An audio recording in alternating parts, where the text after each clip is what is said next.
Hello, my name's Denny. This is my plant-based journey, and today we're going to make tomato soup. And this is something that is great during the winter. We're starting to enter into cooler weathers. So I don't know about your area, but cooler weather in this part of the world means it's in the low 90s instead of in the hundreds. So it's been a good week as far as temperature goes. We're going to be soon into that era where we're going to have low 90s once in a while and 80s more regularly. And eventually it will be 70 degrees and 60 degrees and 50 degrees, and it will be time for soups. I like soup anyway. If you've been watching my channel, you already know that. And so we're going to make tomato soup. But to show you what I'm going to do, I already did a bunch of the work ahead of time because I wanted to be able to just jump right in and show you how I assemble this. But I have a large container of tomatoes, onions, garlic, zucchini, and yellow squash. Now, I cut up, I would say 5 pounds probably, somewhere in that vicinity, maybe 6 pounds of tomatoes. I had two varieties of cherry tomatoes, a variety of regular tomatoes that are they're designed for heat, but folks, they didn't grow. My tomatoes just didn't do very good this year. So I have a few of those in here. I have some great big, I guess you'd call them 5x6 sandwich tomatoes. I have some beefsteak in here, and then I have some vine ripe, regular sized tomatoes like you would use for most of your cooking.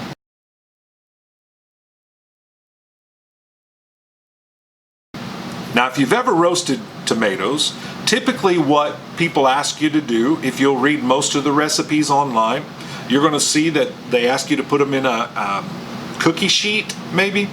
I put them in a half pan. It's a cafeteria pan is a full-size pan. It fits on a rack in a restaurant, and then a half of one of those is called a half pan. All right. So I have these. They're about the size of a cookie sheet, but they're thicker and they have an edge on them. And then I put a seal pat down on top of each one of those two of the half pans, because my oven is very small. And so I spread out all these tomatoes, 2 yellow onions, pretty good sized yellow onions. I chopped them up into pretty small pieces. I would say they're maybe little 1/2-inch squares. Then also 1 zucchini and 1 yellow squash. And you could put more, that's just what I had. And I put them in the oven at 450 degrees for at least an hour. I went about an hour and a half. Sometimes you can go further. But when mine started to brown the onions, I quit. I didn't want them to turn brown. Now you can put them in there and brown them off and they'll have a great flavor. I just didn't want to do that today. I also have 2 cloves of garlic. Really, it probably needed 6 or 7 cloves of garlic, but I use 2 because I'm saving 2 for another recipe that I'm putting together later this week. And so I'm going to add some granulated garlic to this in just a minute. But I was able to pull them out of the oven, let them cool down, and I put them in the refrigerator last night so that today I'll be able to assemble this. Now typically I would just have gone right ahead and put them in and use them. Some people prefer to take the skins off of them. If you've ever done that, once they're cooked, it's pretty simple to take the skin off. You can peel it off, or you can use a pan and just scrape the sides and the skins come right off. Whatever you want to do. I'm not going to take the skin off. I'm just going to put them in and make it be part of the soup. Again, you might not like that because of the texture or having pieces that might be a little tougher than the rest of the soup. I don't mind that, so I'm going to just leave them on.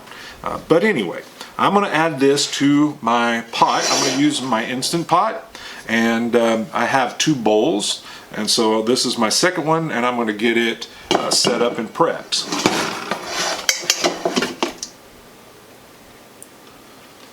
All right. Oh, it smells great. I don't know if you've ever roasted vegetables before. I love to put those vegetables in the oven and roast them. And then to that, I'm going to add some other seasonings and things along those lines. I'm going to first add a bunch of spinach, and I'm going to add some avocado. Now, if you have ever made like tomato basil soup, or you've made something that is a typical recipe that you'll find on making different varieties of tomato soup, you're going to see that they use a lot of olive oil. I mean a lot, like 2 cups or 3 cups, and I don't want to even use a tablespoon, let alone those massive amounts. So the reason they do that is they want you to have a little bit of fat in this recipe to give it some of that creaminess and texture. And so what I'm going to do, I have a few avocados, and so I'm going to just add some avocados to my pot. In addition to my roasted tomatoes, onions, garlic, zucchini, and yellow squash, I'm going to also add some tomatoes that are crushed. These aren't roasted, they're crushed. You can get fire roasted ones. I did not. This is what I happened to find in my store. And to the spinach and the avocado, I'm also going to add 1 28-ounce can of crushed tomatoes. That will help out providing a little bit more base, typical soup base for this mix here. All that's in that is tomato, according to the ingredients list. And then I'm going to add some low sodium vegetable broth. I used this organic vegetable broth, and I'm going to add this to it so that it's soupy. Again, if you've ever made tomato soup, or if you've ever made your own spaghetti sauce, one of the things that is typical is that you cook down your ingredients. It's pretty common. In fact, anytime you're making soups or sauces, things along those lines, it's common to bring them to a boil, turn them down to simmer, and cook off some of the moisture. It'll make it more rich. It'll let it stand up some more. Using the Instant Pot, that's not going to happen. But if it's too soupy when we're done, I can always add more vegetables, or I can put it on the stove and cook it down a little. But this is what I'm going to use right now. All right, to this, I'm going to add some seasonings. Now, as I mentioned before, a typical recipe for tomato basil soup uses fresh basil. I went to several grocery stores in our area, and all I could find was that little plastic sleeve that has 2 or 3 or 4 stems of basil, and they want about $3 for it. I tried to find bunches and bundles of basil because really a pot this size, man, it's probably going to need 3 or 4 cups of basil. But I wasn't able to get to the farmer's market on Saturday, just had too much going on. That's the only place I know in our area where you can get that kind of herb. We are in a desert out here, so it's not like you have a ton of this everywhere you go. But I'm going to use dried basil. If you've ever used dried basil, you actually have to use more of it than you do of the fresh, because the flavor's just not there. I don't want to do that, because then you'll have just a ton of this dried basil in the soup. But I'm going to use, quite a bit to add to this mixture to give it some of that flavor. So let me just show you some of okay, I guess I won't show you. I had a measuring spoon here, and I hope it's not in the bottom of the pot. Hold on just one second. Okay, crisis averted. I found the spoon. All right, so what I'm going to do is I'm going to add quite a bit, so don't be shocked. I'm going to put quite a bit. If you do a Google search, you're going to find they tell you to do about, well, let's just say maybe like 1.5 times the equal measure. There's no way I'm putting in 4 bottles of dried basil. That's ridiculous. But what I am going to do is I'm going to add about 2 tablespoons of basil. And that's a lot of basil. I wish I had fresh. I really do, because that would make all the difference in the world. I'm also going to add 1 tablespoon of garlic, granulated garlic, and yes, that's a lot of garlic. That's a heaping spoon, but it wasn't much heaping after I leveled it out there. I'm also going to add some thyme. You could add whatever seasonings you want. You could put oregano if you want it to have more of a spaghetti sauce type flavor. But I'm going to put a little bit of thyme. Thyme is also strong. I like the smell of thyme though. I'll use it in mushroom gravy. I use it in a few of other recipes that are similar to that. Probably going to use it in some Thanksgiving style recipes coming up later this year. But regardless, I'm going to put a little bit. I put maybe 1/3 of a tablespoon of thyme because you can always come back and add more later. All right, I'm going to put just a touch of basil. I don't want basil. I already put the basil. I'm going to put a touch of paprika, maybe about 1/4 of a tablespoon. And again, I may add more later. I like the richness and the smoke that this adds. I really don't want the heat, but I do want the smokiness. I am also going to add some of this red pepper flake.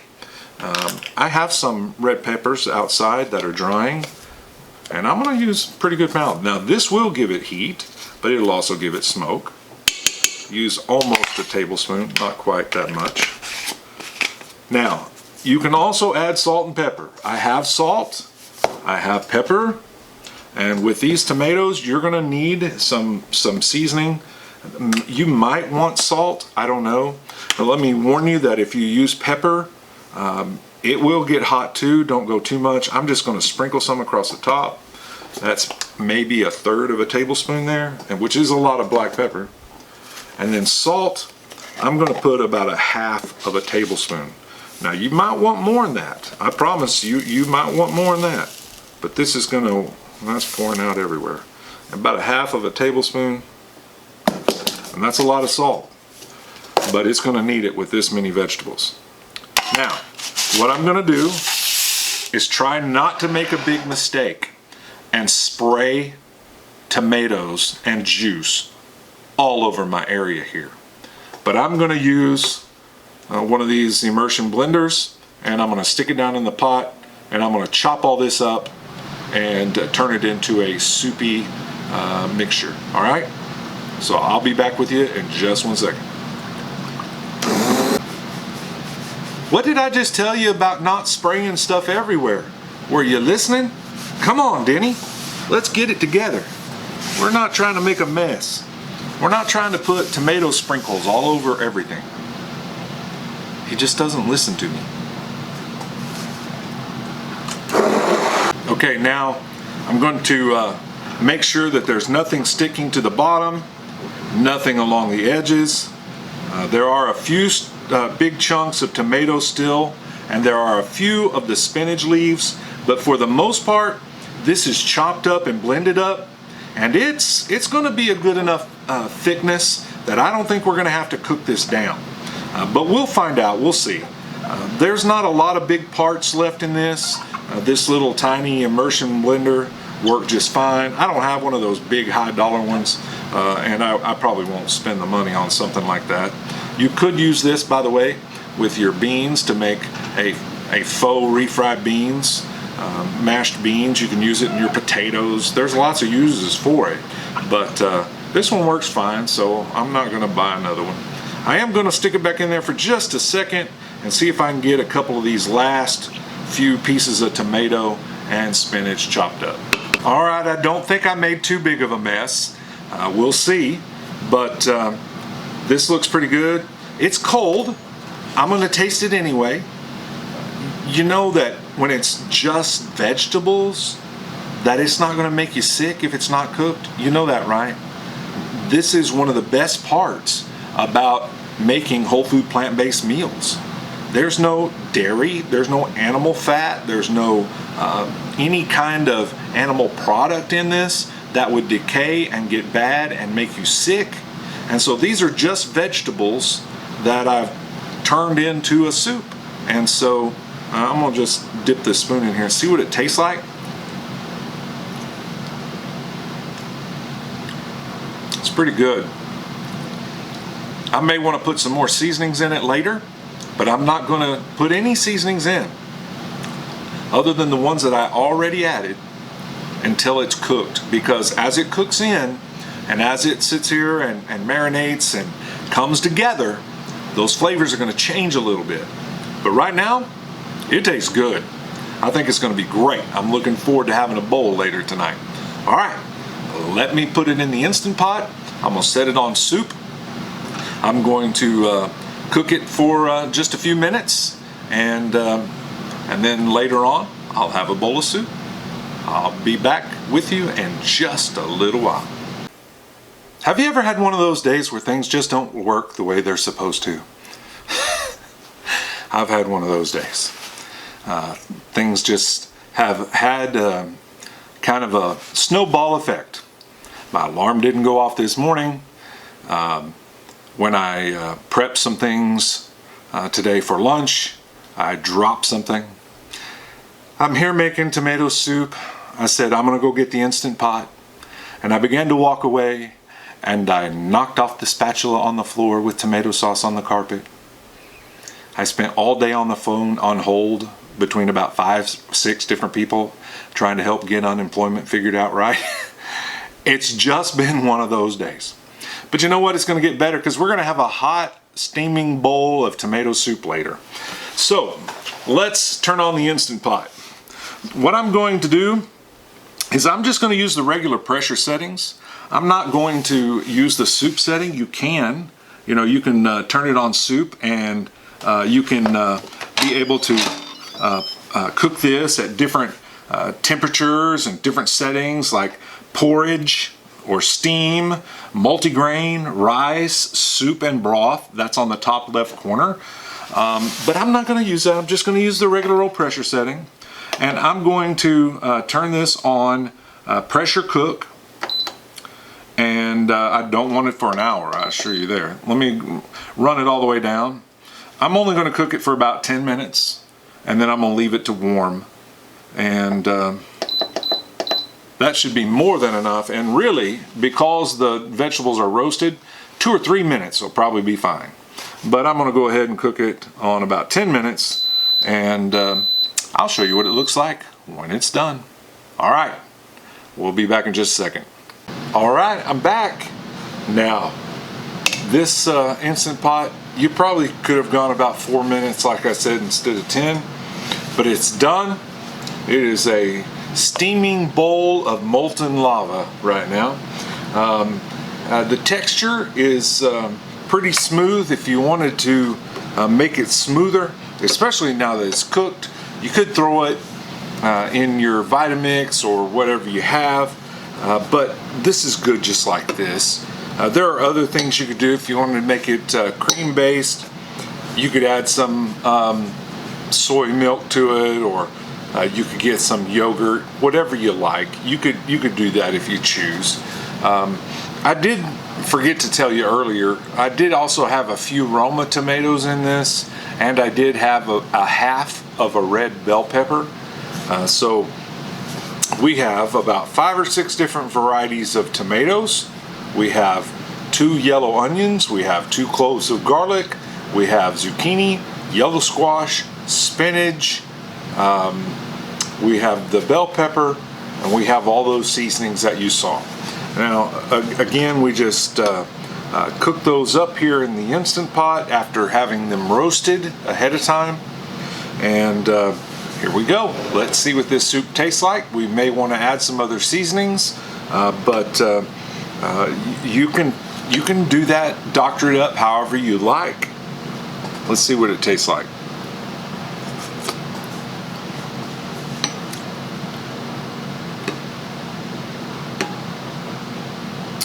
That's good. We have definitely fresh tomato flavor. We have the onion. You can taste the onion. It's pretty good and strong. There's a hint of the greens. Not a lot, but mostly it just tastes like a good tomato soup. And certainly there's a lot of ways that you can eat this, and there's lots of modifications you could add to it. You could throw in some mushrooms. You just do whatever you want to do to make it your own. But roast off those tomatoes, throw them, your onion, your garlic, and whatever vegetables you have together, and you'll have a good hearty tomato soup. All right, give it a try. Let me know what you think. And I do recommend, if you can find the fresh basil, get you some fresh basil and throw in, again, like I said, probably 3 or 4 cups. And don't worry about those who say that you need to have a fat in this. You don't have to have that. I did put in those 2 avocados. But even if you look up vegan recipes, they're going to throw in things like vegan butter, or they're going to put in vegetable oils or olive oils. And I'm not using any of that. That's not going to be a part of what I'm eating. So, you know, give it a try. And let me know what you think. I gotta let this cool down a little bit because I'm eager to give it a try. I'm ready to eat and not just taste it, but oh, it's good.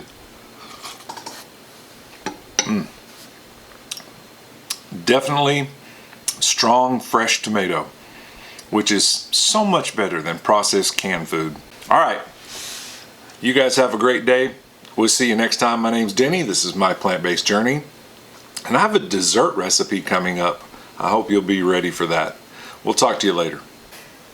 All right, I'm back with a quick update. I ate 2 bowls of the soup last night. I added a little bit of soy milk to it, almond milk, whatever you have, just a tiny bit, along with some nutritional yeast and a little dill. I know that may sound strange, but I added that and a little bit more of the seasonings because it needed some. But I ate 2 bowls. It tasted great. It was really nice. I do want to say once again, if you want the texture to be like a normal tomato soup, you do have to peel the tomatoes. A lot of people also will take the seeds out.